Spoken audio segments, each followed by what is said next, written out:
పళ్ళు వేసుకుని అడగడం తెలుసు కానీ ఇదిగో, నా పళ్ళ సంగతి మాట్లాడావంటే నీ పళ్ళు నాలుగొట్టా గాడిదే.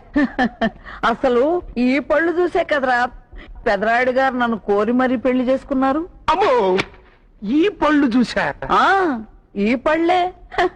పొద్దున్నే లేవగాని దుర్గి పళ్ళు తోముకున్నావా అనేవారు. ఏంటి ఈ పళ్ళు చూసే?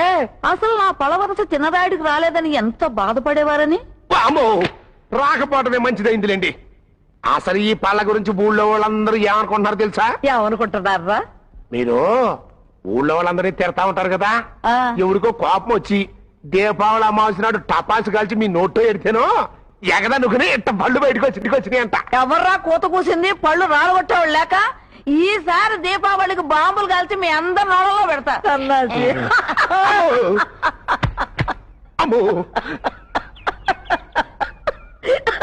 దుర్గమ్మ గారు మీరు అంత పళ్ళు బయట పెట్టి నమ్మకండి.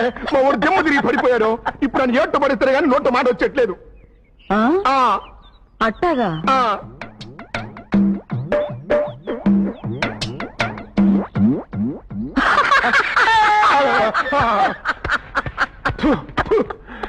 దుర్గమ్మ గారు దయచేసి మీరు అట్ట పళ్ళు బయట పెట్టి నమ్మకండి. ఊళ్ళో జనాలకి దడుపు జ్వరాలు వస్తున్నాయి.